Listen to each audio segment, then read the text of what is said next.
And we'll sample from Labor Day entries in Maine across the 19th and 20th century. This one on the screen at the moment is Grace Merrill from Saco in 1892. And you might, if this were in front of us, you can see this has this nice little flap that goes right in there to kind of keep the diary together. Okay, why should we care about diaries? So I'm going to let you think about that for one moment, and I would love to hear what your thoughts are. This is Dorothy Wright Symes's diary of Portland from 1944. And I also want to acknowledge the importance of saying these women's names, where they lived, and their diary dates. These are people, of course, with rich lives, even though we might not know much about them. And I'd like these women to represent the dignity and importance of everyday life. So, I'm wondering, why should we care about diaries? What do you all think? Why are diaries important? What can you learn from diaries that you might not get from other places?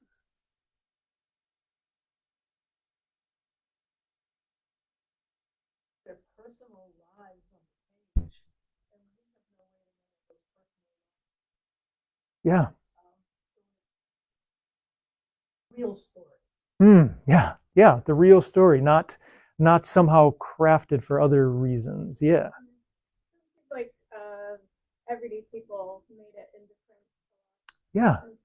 Right. Find a lot of like colloquial language. Yes. Print media.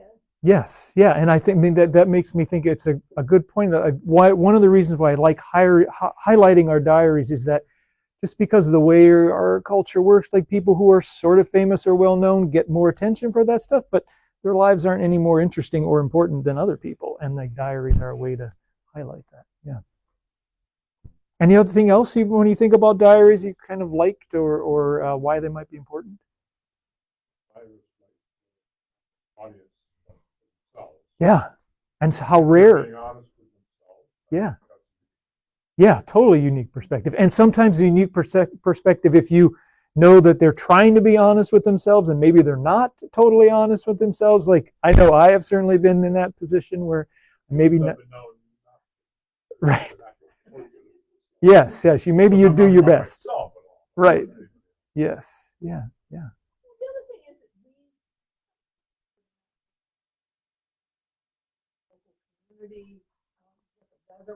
Yes. Bigger picture, part of their smaller picture, because they probably just note down rain today. Yeah. Right. I had heard about this somewhat recently about a kind of an aggregate diary project where they were trying to like map climate change from diary entries, where people would mention what the weather was like in a certain place back before there was much records keeping, and that was a way to mine diary information. Yeah, please. Oh, and let's ask questions. Yeah.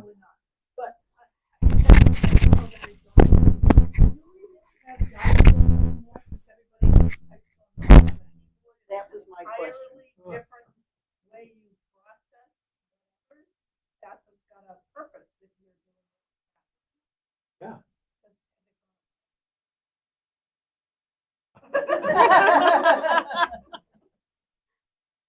I feel like the culture of diaries has changed. Like I have some of my grandma's diaries, and like she didn't write about gossip or personal feelings. It was like what they did that day, who they saw, what they had for dinner, what the weather was like. It wasn't like, so I don't feel bad reading them because I'm not like, violating personal. But I feel like at some point diary, or maybe it's just teenagers. I don't know. After I was a teenager, I stopped writing diaries. The real gushy stuff. Yeah, because it was like it's too self-indulgent. I don't need to. Well, I'm glad we're hearing of this. As we're looking more at some of the examples, I think we'll see some of the ones that are just like, this is what I ate and this is what happened today in the weather, and then we're going to see one or two examples of much more gushy stuff that was interesting. Yeah. Oh, my coat. Thank you. A little hot as well. And before we go on, I was wondering how long you kept your diary, or yeah, anything about keeping diaries. I mean, I wrote off and on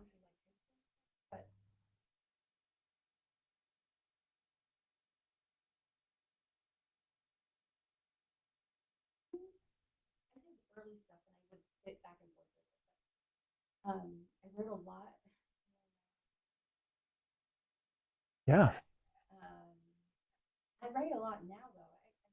But all my thoughts and feelings, and sometimes it's lists, and sometimes it's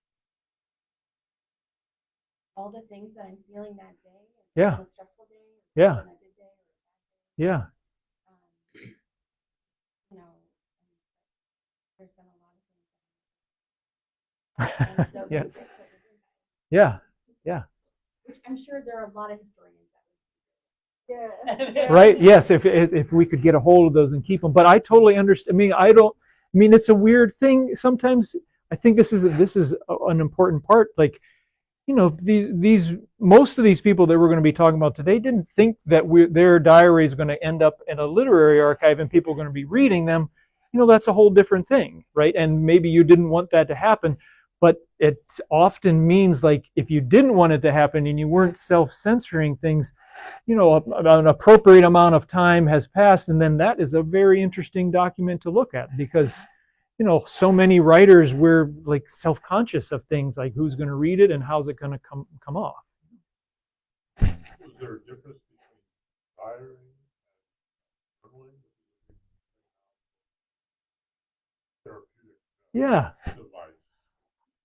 I can't say that I'm an expert in this terminology, but I think that there is for one thing, there's certainly an interchangeability of those terms, at least from what I know them. But I think like keeping a diary, at least in the way that we'll look at them, is a little bit more kind of a daily, what has happened today and what are my thoughts around that. And that's not totally different from, I think, what journaling might be, but it depends on how you use it. Okay, so let's keep going through, and if there are questions, please feel free to ask them, and we'll see what we can talk about together. So this is an unknown woman from Brunswick in 1934, and so I don't know if you can see this or not, but it's yeah. Well, this is time. So this is 8 o'clock, 8:30, 9, 9:30, 10, 10, all the way down to 7:30. And that's how this diary is set up. So, I mean, it's this, in some ways, it's like to provide a rhythm to life. But when I don't know if anybody else thinks that, when I see a diary like that, I wonder, did anybody ever keep it that way? And then I start to feel kind of anxious about, like, what's going to happen every half hour of the day. So, I mean, what do you all think of when you see that?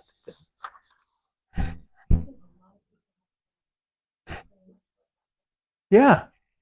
So, and it gets used in that way. Yeah. Mm-hmm. Having that strict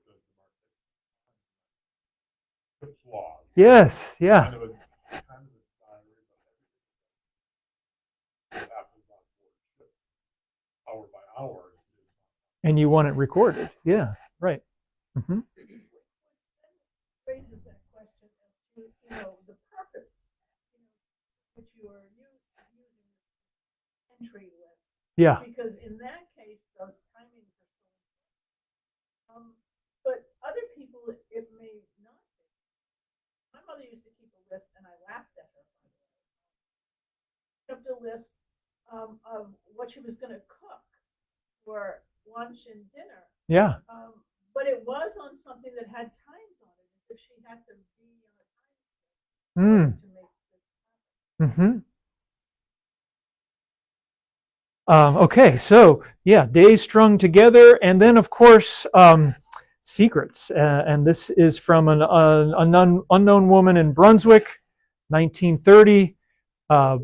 Diaries as a place where you put things where you don't want other people to see, and this is in the Maine Women Writers Collection. There's a little note that says "Don't lock" because we don't have the key to this, so it's especially good security.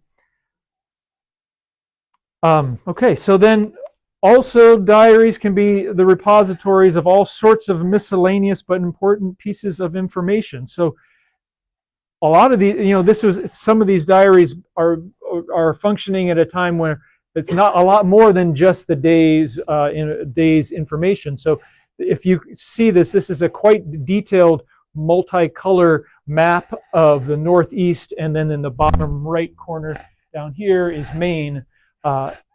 And this is from Eva Twist, Waterville, 1943. And then other unusual bits of information. And this is Flora, Kate, and Alice Douglas. So all three of them kept the diary from South Penobscot in 1908 to 1921. And this is one of the Wanamaker diaries, where you'll see again, which is a brand of diary that was popular in the early 20th century, and it had all kinds of strange information on it. This is on the left, this is the distances in Philadelphia, and it gives you how long it is from one street to another. Why we would want to know that? Not totally sure, but it also is a little bit fascinating. And then at the bottom, the curves along which the Earth's crust is faulty. That's this map there, just in case you want to know what you might, if you need to know that. And then one of my favorite ones, this is from Abby C. Buzzle of Standish in 1930, what to do in case of an accident. And I'll just read this. So this whole left column is drowning. What to do if case is drowning.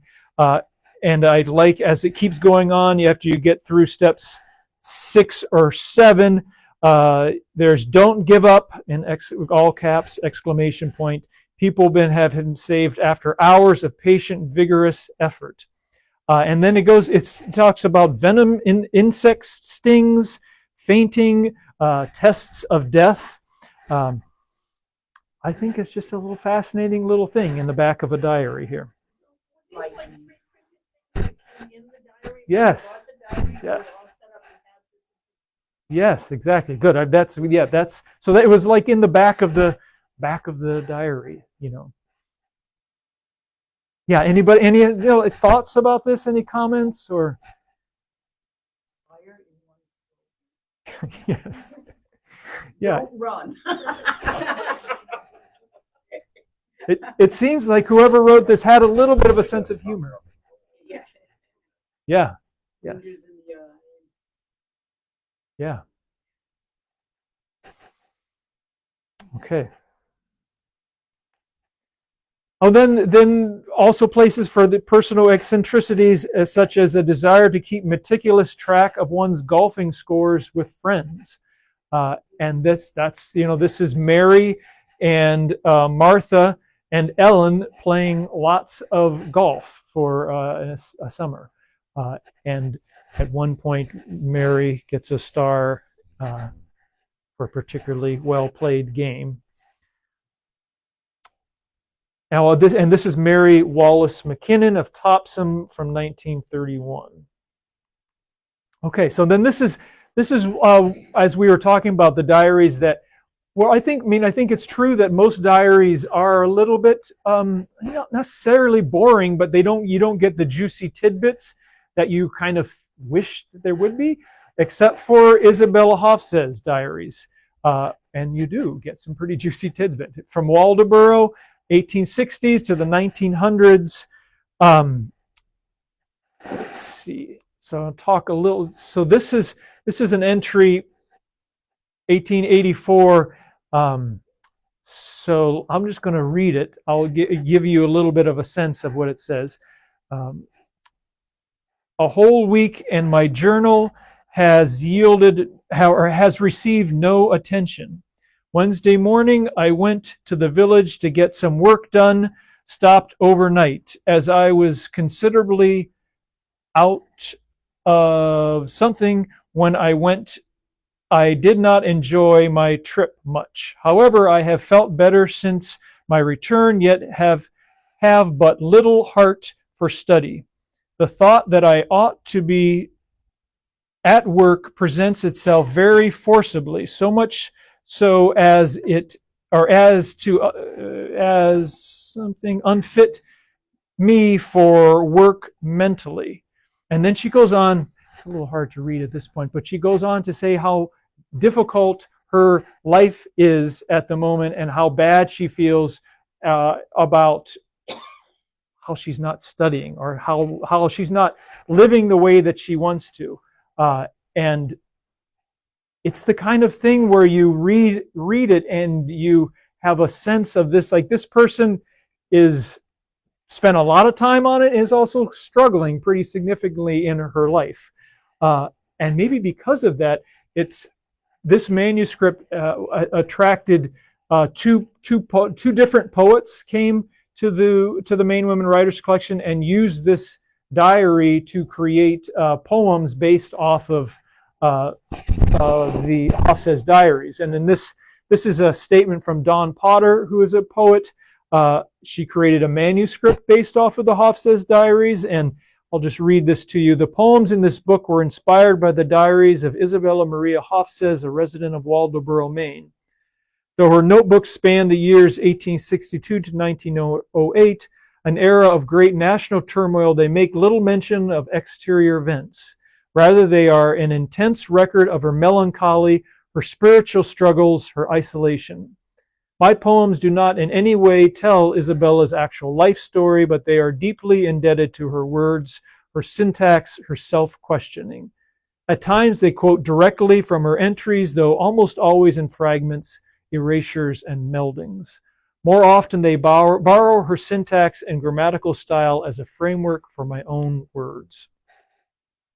And then this is one of the prayers. So Sunday, church alone, prayer, my good angel tells me I ought to go home.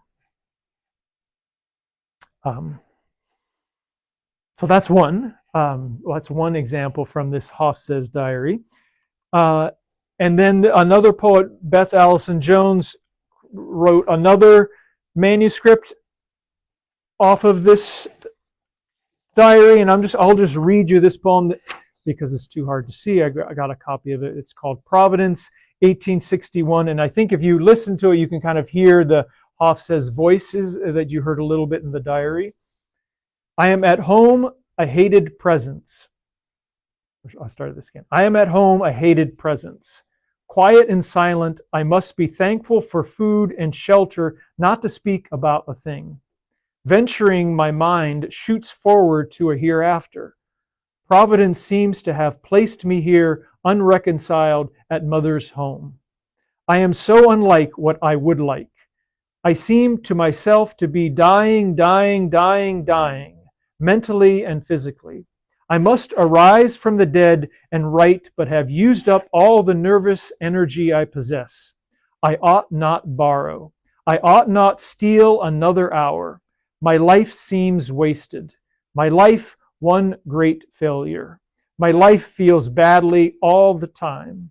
Ought I instead welcome sickness, welcome adversity, welcome trials, for without thee I might forget myself. I just wonder, what do you all think of that? All, like the diary, the project, both projects. Like, I wonder what you all think about that. That is a poem by someone else. Yes. Inspired by. Yes, in the voice of Isabella Hofstad. Yes. Last year, I think. Yeah, so she's kind of, the poet is kind of transporting herself back to 1861 with the help of the diaries. Like a lot of this, she hasn't told me how much is in the diaries, but I think a lot of it is in the diaries. I think she has pulled pretty heavily to make the voice sound like Hofstad's.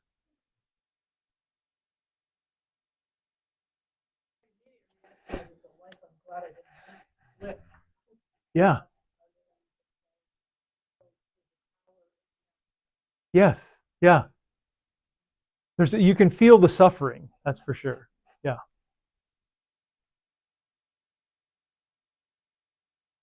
Other than these little bits and pieces that she's giving.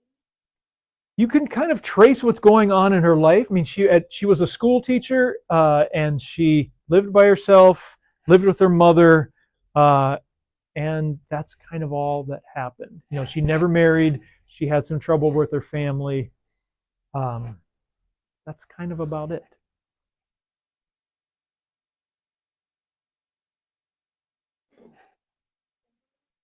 How much diarying did she do? A lot. I think there are three diaries, and this is one of them. And she filled it all with that pencil, that very exact pencil script there. So it's a lot. That was a lot of work to do that. Yeah. Okay. So then, kind of, this is a little bit shifting gears to think about this is back to what we're talking about when there are famous diaries. You know, there are diaries where people kind of know that they are writing, or their writing might be read by certain populations, and then there are diaries where that might not be the case, but it's at a time of great historical importance. But however, neither the time nor the people need to be extraordinary for a diary to be valuable. I mentioned before, sometimes the ordinary is just as captivating as the extraordinary. And this is Grace Hoyt Skowhegan in 1932.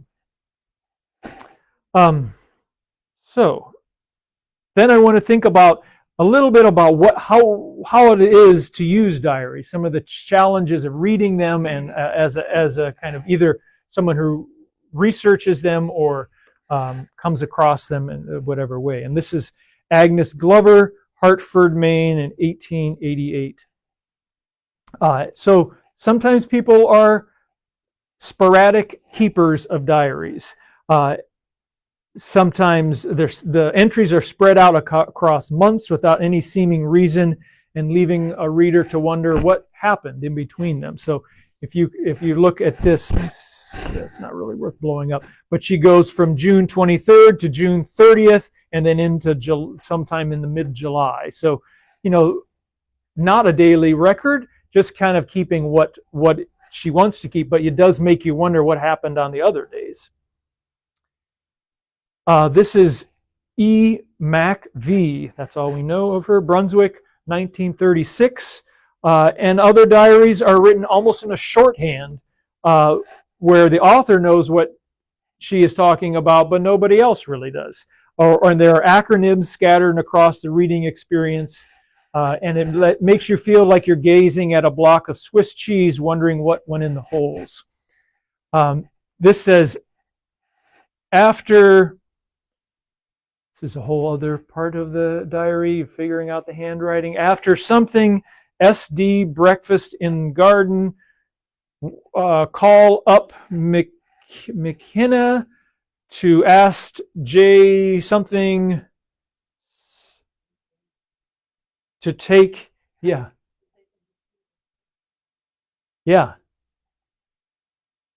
where undertakes to do, yeah.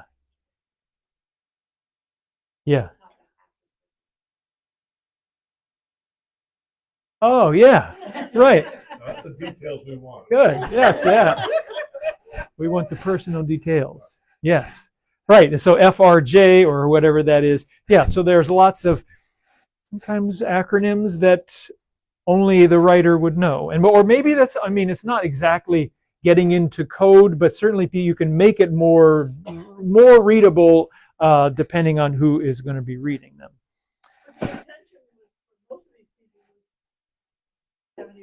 Right, yeah, right. So you're writing a shorthand for yourself because you want to make it easier faster to write, right? Yeah. Yes, okay, so as we've seen me struggle with cursive handwriting, and then anyone who's educated later than 2010, who knows what cursive handwriting is? Right? Students who come into the collection from UNE or other places, it's like they look at it and it's a foreign language and they have no idea what to do with it. So, yeah.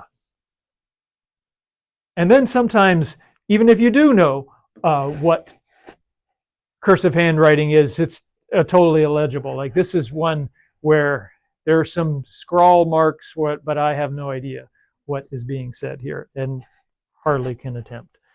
But of course, then, I mean, I think another thing to do is that there are researchers who are really good at handwriting, and they will look at a person's handwriting that's difficult and look and look and look, and then all of a sudden it comes, and it's almost like it's unlocked, and that, you know, there's a part of a person's personality, once you know their handwriting really, really well, that's a dimension of their personality that isn't there before.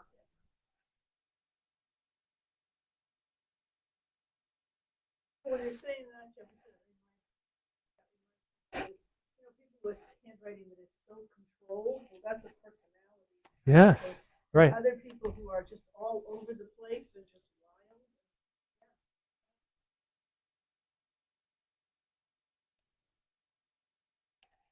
Okay.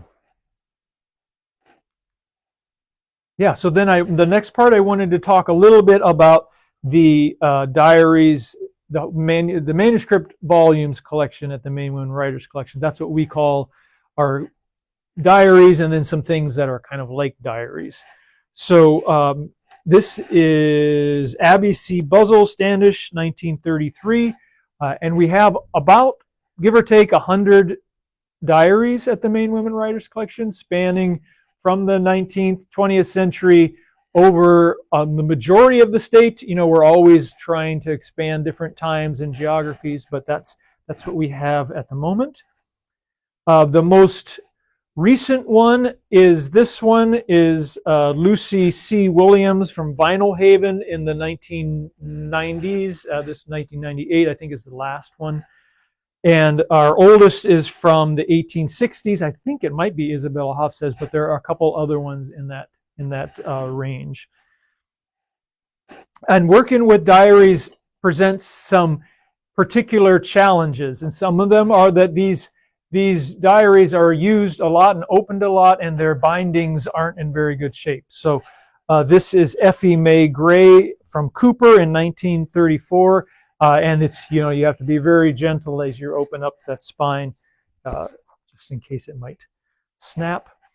And then labor-intensive scanning. So sometimes people think at the Maine Women Writers Collection that we'll have everything online and you can see it online, which is unfortunately not the case. We wish that was the case, but that means that we would have to scan everything, and that's just me doing this, which is like putting it onto the scanner and scanning it one at a time. So it's pretty labor intensive to get a whole diary into some kind of digital form. But we do have a few of them in there. We have decided to do that. And one of them is Mira Logie, who was from Limerick in 1934. And this is what I wanted to see if anybody wanted to take a stab at reading this to us.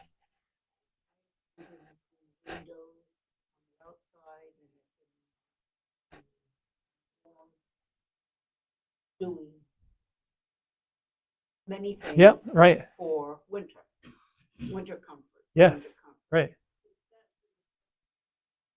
Yes, right. Mm-hmm. Good eye vision back there too. Yes, okay. Anybody else want to jump in from winter comfort?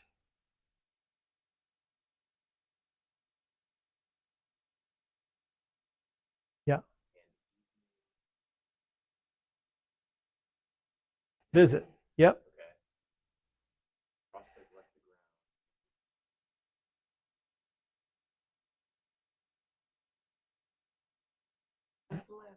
Yeah, I know this one only because I've read a bunch of it, and this is a thing that she does at night often.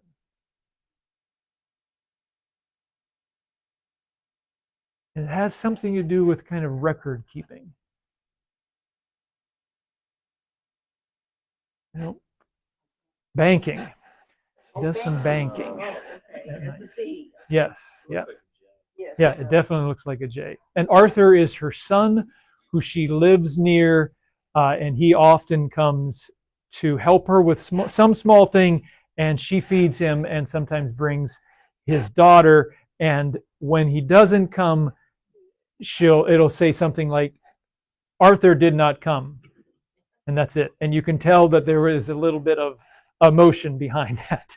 But yes. And this is a particularly fun diary because it's kind of a mix of, actually, Beth DeWolf, who's a history professor at the University of New England, used this in her, she did a class on the history of food, because Logie writes a lot about food, and then exactly what she makes for particular meals. Like she's always baking molasses cookies, and there's beets, and then there's other things, and pickles. There's always something pickled, and she'll list the whole thing. Especially if Arthur comes, she'll list the whole thing.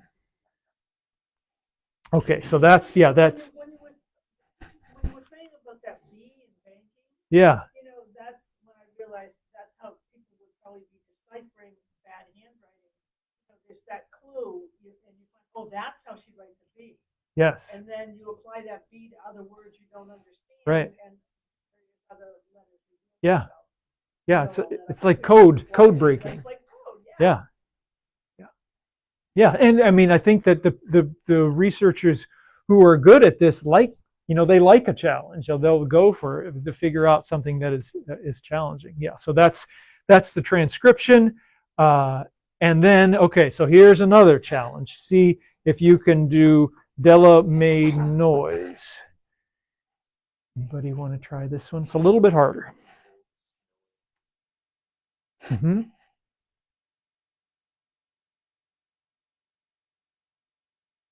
Yep. It's hard. This one is hard.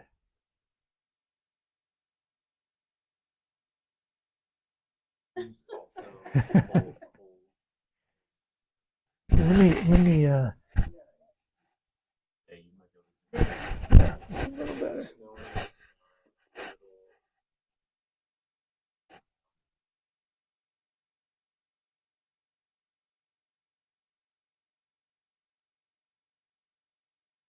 Yes. Yes. Yep. Halls. Yes. There you go. Yep. Mm-hmm. Slips.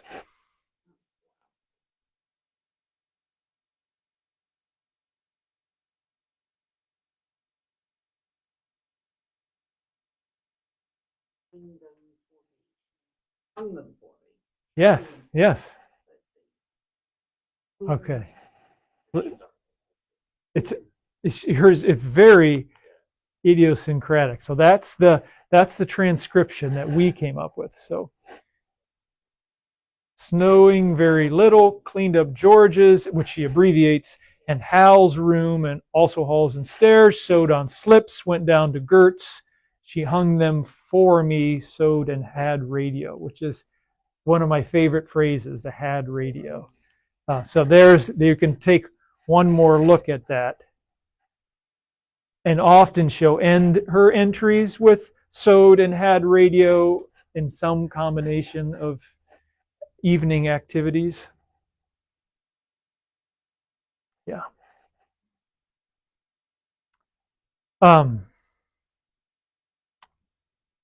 So then, and just as a last thing, well, then we're going to look at Labor Day. But if you know anybody who has diaries that you're interested in giving them to an archive to keep them safe and share with the public, I'd be happy to talk with anybody about that. Except if you burn them.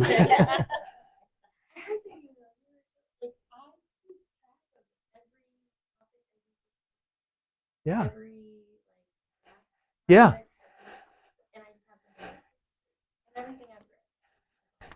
Yes. Yeah.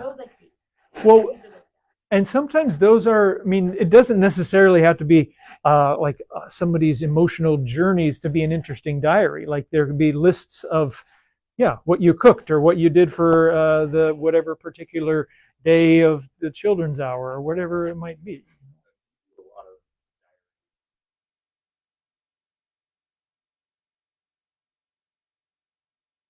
Right. Yes. Yes, right. Yeah, John, that's certainly there are a lot of restrictions around diaries, particularly from people who are living or have recently died. Yeah, and you can certainly, who gives them to us, you set that. This is until everybody in the diary is dead or 20 years after that or whatever that might be. A lot of the diaries that we have gotten have come down through multiple lines of the family, and somebody's like, I've got this box of diaries. We're going to throw it out. Do you want it? And then often the answer is yes, we do.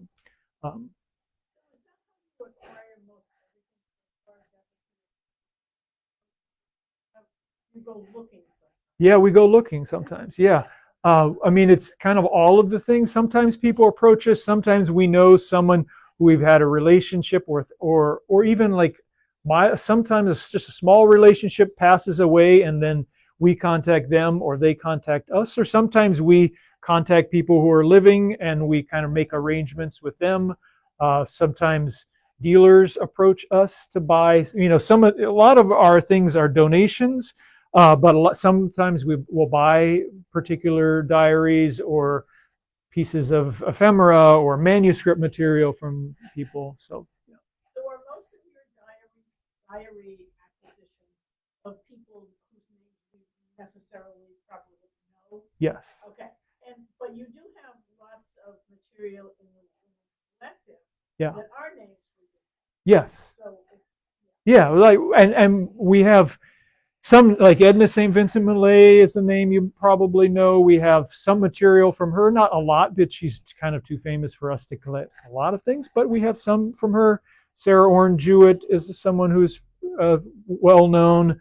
And then from there, it kind of drops off, because I think one of our real strengths is that we don't have a lot of people who are really famous, but we have a lot of kind of mid-level authors who maybe aren't as famous, but should be a little bit more, or have interesting historical material that someone is going to be interested in, or just people who are minor poets. We have a whole bunch of minor poets from 100 years ago we have material for, which I think is fascinating.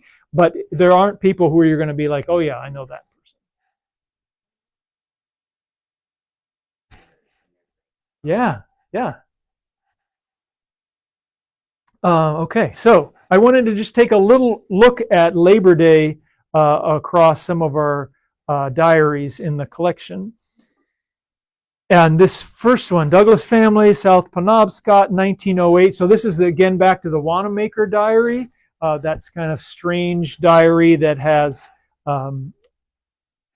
little bits of information. And this one is a quote. So Labor Day just started at the beginning of the 19th century, or beginning of the 20th century, end of the 19th, somewhere in that area. So this is a quote here on Monday, September 7th. To labor is the lot of man, yet Labor Day fits the plan. To labor is the lot of man, yet Labor Day fits the plan. And I looked that up. There's no quote. I can't find where that came from. Like somebody just made that up and put it into the diary. Yeah, who wrote it? Yeah, I was like, that rhymes. That sounds good. I know, like working with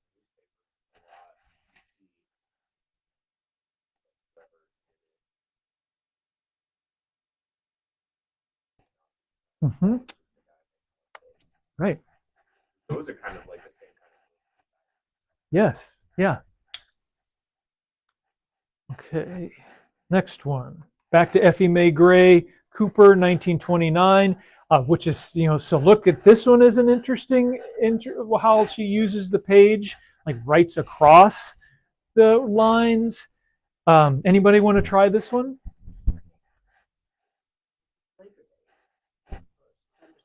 Yeah. Yeah. Andrew, something like that. Yeah.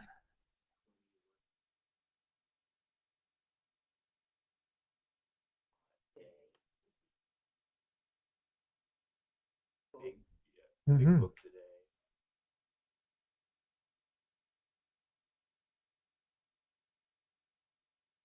And then I 750.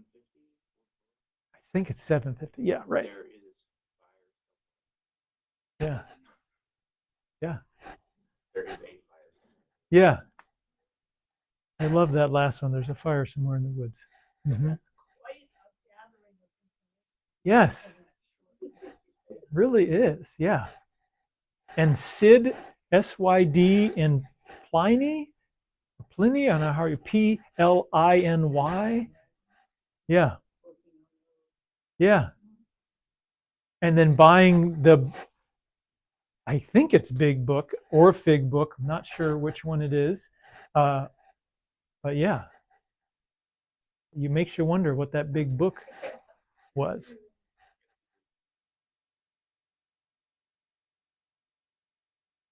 Yeah.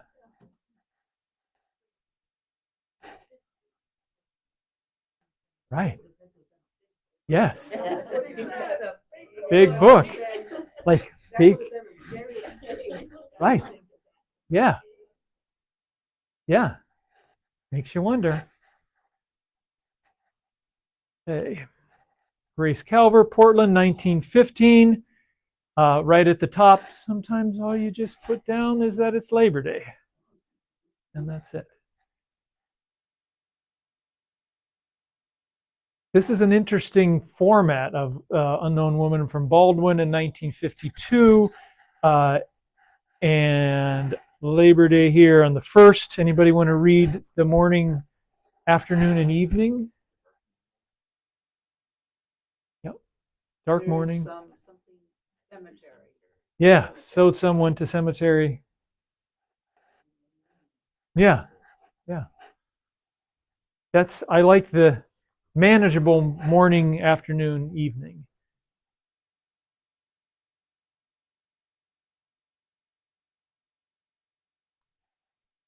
Okay, Grace Merrill Sacco. Yeah. Yeah.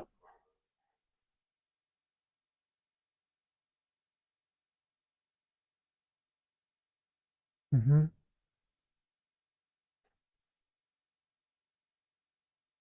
Pick maybe something up.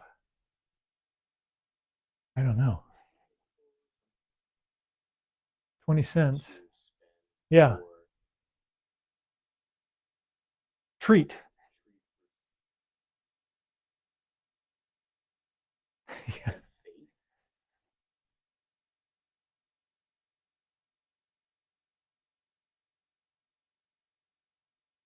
Pretty close. We got most of it. You do as well, as much as you can. Yeah. But at least we got a mention of a parade. And then back to Mirologi from Leamington, 1934. I'll read this one to you. Fair and hot Labor Day! Exclamation point. I had a painful night. Got some rest after midnight. Arose around 9. And knew I must take care of the pears as they were getting bad every minute.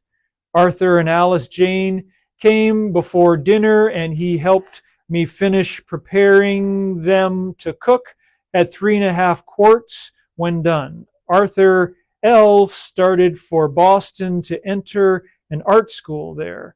I hope he will do well. Dr. Isley came to give me some medicine for my condition of pain. I gave Arthur the money. He paid him $2.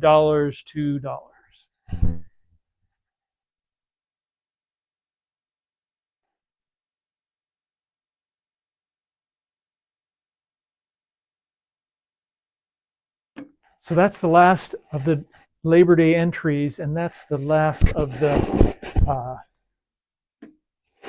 slides I had to talk about. But I wondered if anybody has any thoughts about diaries. Any more about keeping diaries? Anybody? I know some people burn diaries. Anybody? I keep a garden journal. Yeah, That yeah. probably it sort of lets me know how things are growing, what I might do better next time. So, it's a sort of tracking of Yeah. how things are growing. But I've noticed several times that I will just put in something completely irrelevant because it's just important. Yeah. And because my hand is flowing. Yeah. That's where it goes. Yeah. That's where it goes. Right. Yeah.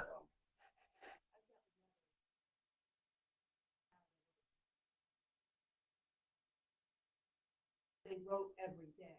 Wow. Every mom would write, we did this today, whoever. Yeah. Dad would write the same thing. He was thinking in the Vietnam War. Wow. And he would write, me and my buddies went out today and we did this. And Right.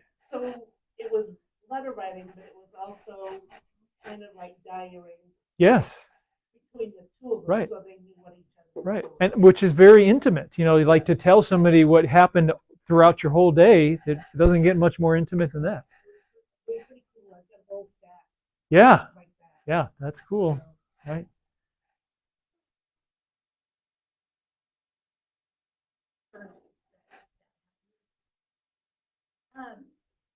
Do they have like prompts? Sections? Yeah. So are they like prompting them on things? Or sometimes they're like just one page is filled with like weird stuff and then there's yeah. places The Wanamaker is weird stuff, like a place to write, then some more weird stuff, and then some more weird stuff, and then some place. It's like it's almost like a work of art. And like sometimes they're quotes from people that you would recognize, and then sometimes they're like quotes that probably this guy made up, or like an almanac. Yeah, yeah, yeah. Right. Yeah. And I mean, I appreciate that there's not a lot of space to write. You can just write the 3 lines. When did Wanamaker stop? Good question. I don't know. Someone can find that out, but that's a good question. Yeah. women. Yes. Yep. Good question. I don't know. I mean, they're spread around. Yeah, they don't exist. No.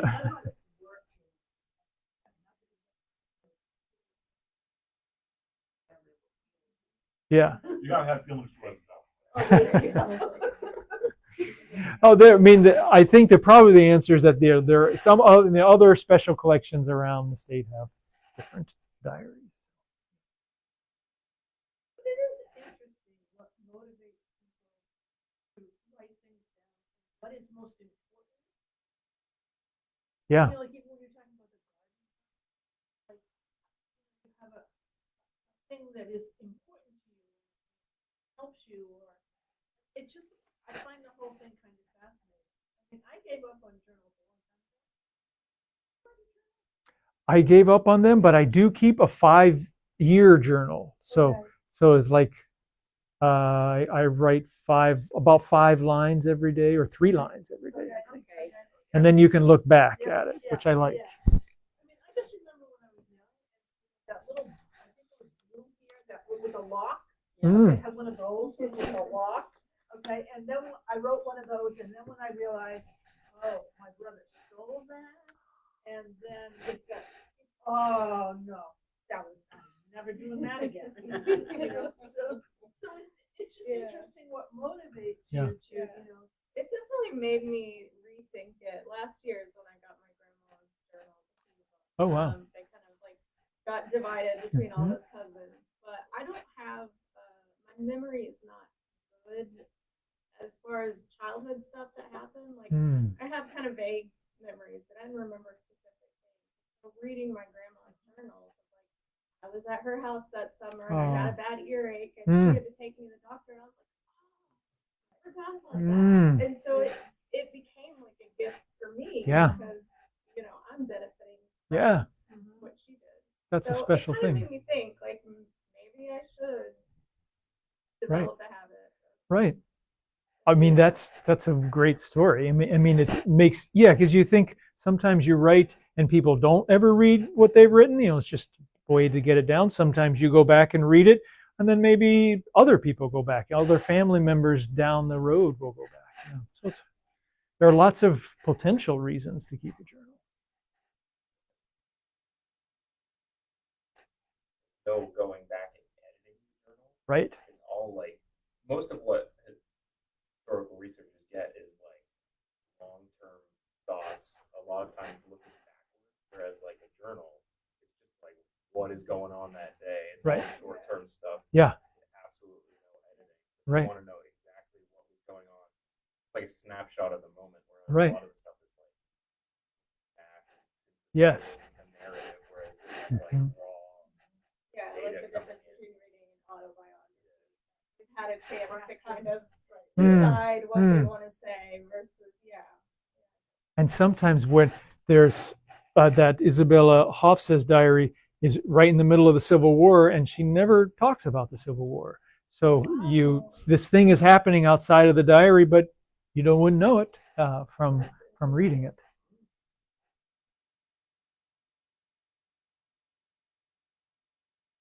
Yeah, yeah,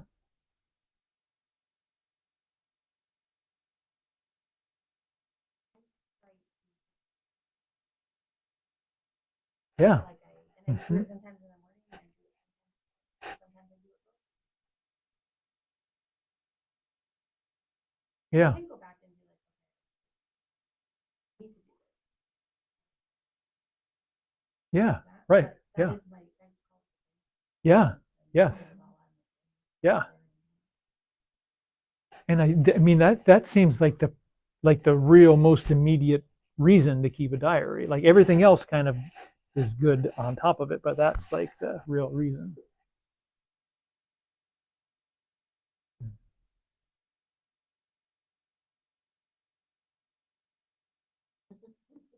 Well, anyway, I think that seems like a good place to stop. So thank you all for listening and participating and figuring out handwriting with me. And if yeah, oh yes, Annalise, of course. So I'm thinking in terms of, people may not know this about Jefferson, but Jefferson's a fabulous writer. Fabulous writer, fabulous book. So, does this work? How does this work inform, or does it inform, some of what you write? Oh, it definitely does inform it. I find it often pretty inspiring. Like little pockets of things are quite inspiring to me, and sometimes I'll write something about them, and sometimes I just feel inspired. Generally, like it's a place where I I get to go to work for at a place that feels like very aligned with what is most important to me, and like that it always makes me feel good, like whether I write about it or not.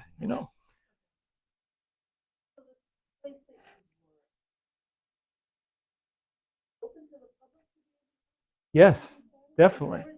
It's in Portland at the University of New England's Portland campus in the library. And so we're just like tucked in the back. It's small, but it's a very beautiful place to come. And we love for the public to come. Yeah, we're kind of small, so usually you should call ahead or send an email or something like that, because sometimes somebody's off and it's locked or whatever it is. But mainly we're open and people come by, and anything from we have a creative fellowship where we give fellowship money to anyone who just wants to apply to use the collection to create some kind of creative work.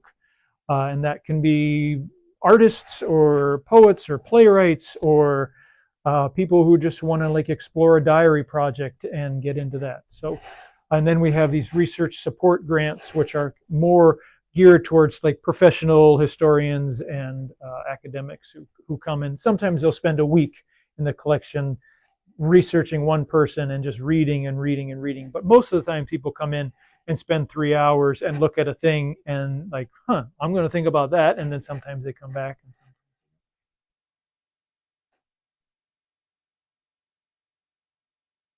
This was fun. Well, I thought it was fun. You all make it more fun when we get to hear things. Yeah.